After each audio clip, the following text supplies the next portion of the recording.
Hi everyone, and welcome to Coding for Beginners using Pivot, one of our online STEAM classes.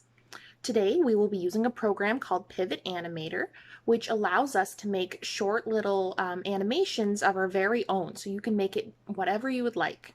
This is actually really similar to how any video is made, including big movies. Every video is made up of a bunch of pictures or frames that are then put together to look like a movie or any sort of video. So we can make that today. If you'd like some inspiration and examples of what I mean, you can see the resources on this page below the video to see how other people have used the Pivot software to make some really cool animations and how picture frames are used to create videos. The only thing you need today to participate is the Pivot Animator program, which you can download for free from their website. So the link will be below this video in case you haven't downloaded it yet. After this little introduction, I'll show you how to use all the important parts of this software so that you can create any animation you want. You can also see below for some more information like I previously mentioned in case you need some inspiration in terms of what you would like. And stay tuned for the challenges at the end that I would like to see you try, and if possible, share with us on our social media so we can see what you're making. Thank you. Bye. Hi again everyone, and welcome to the tutorial part of our STEAM class today. This is what Pivot Animator looks like when you first open it. So once you've downloaded it and you open up the program, this is the first thing you're going to see. Now, a couple important things before we start having some fun with it. If you would like to change who your main figure is on the screen here, you can go over to Add Figure.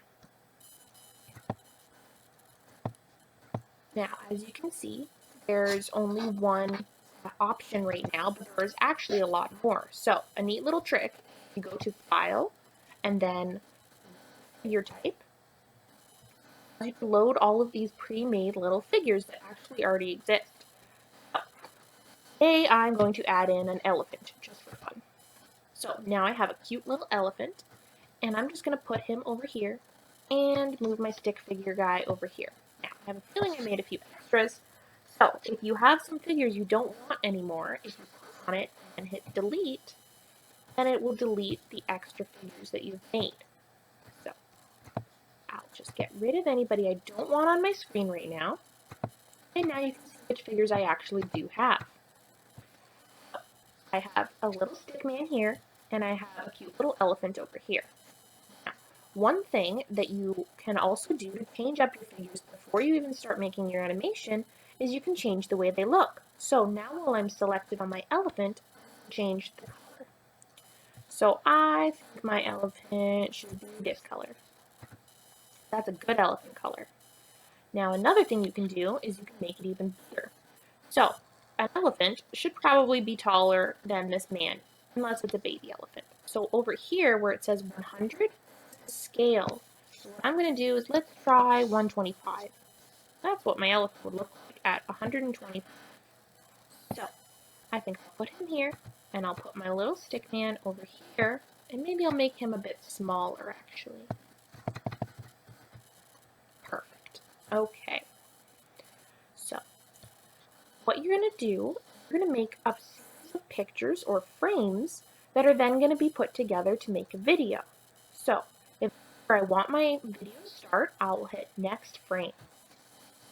Next step is to move my characters wherever I want them to go. So if I want them to walk across the screen towards each other, I can just hold on this little yellow dot in the middle to move the entire figure. And you can see this little shadow behind shows you where the figure was, so you can make sure not to put it too far away. Because one of the things that will make your animation look really smooth like a proper video is to only do little movements. So for my first movement, I'm going to move him a little bit over, use the red dots to move different parts of his body. Because I want him to start looking like he's walking towards the elephant. So I'm just going to pull the pieces wherever I want them to go so that it looks like he's starting to walk. So it looks like a little bit too much to me, so I'm going to move him back. Alright, once you've got your characters moved in the way that you like, I'm going to move my elephant a little bit too so it doesn't look like he's standing still. We hit next frame. And as you can see up here, it's giving you a little preview of what your different going to look like once you put them all together. And they'll go all the way along the top of your screen here for however many you make. So now I'm going to move my little guy again, and I'm just going to change his legs so that you can see that he's walking. And maybe I'll even move his arms a little bit. And maybe my elephant is starting to say hello. So let's move this a little bit. And next frame. Then you just keep repeating to make as many frames as you would like for your characters. And they can do whatever you want. You can have people dancing, you can have them interacting with each other, you can have them moving around and having fun. They can be building things, it can be anything. So I'll hit next frame again, and then I'll move my guy a little bit closer, and I'll move his hand up a little bit. And now I'm going to move my elephant a little bit closer too, and move his trunk up a little bit. Next frame. And keep going until you have what you like. Now, remember, the trick is for small movements, in order for it to look smoother, like the video is really working. Next frame. Okay, if you want to see what you have so far, we'll go up here to play. Now, when this repeat option is on, it's just going to keep playing what I've made in a loop. So let's see what happens if I do that. Now, if you don't want that, you can turn the repeat off. So this is the little video that I've made so far. It looks a little choppy to me, so I'm going to play with this on the left here. This scale decides how quickly it moves between the frames or how quickly your video goes. So I want to make my frame rate a little bit lower so you can actually see my little stick and feet walking. Perfect. So I kind of like it there. So that's the frame rate that I think I want to work in, because that makes the video look the way that I like it. When you're done looking at it, you can just hit stop. Okay, now a couple of more important things you need to know while you're using this program. If you'd like to play around with your characters at all of these options here relate to your characters. So I can flip my elephant to face the opposite direction. I can change the color and move it front or in the back. So right now, I'll show you. Right now, my elephant is in front of my stick figure. If I hit back, it moves him behind my stick figure. So my stick figure is then in the front. You can also edit your stick figure however you like. I've already got my elephant here, but maybe I want to add some new pieces, or I can change things around, I can delete things. There's a lot you can actually do at editing your own figure. Or you can file, create figure type, and then you can create something based on whatever you'd like. You can also add as many figures as you'd like. So I'll hit Stickman and add figure.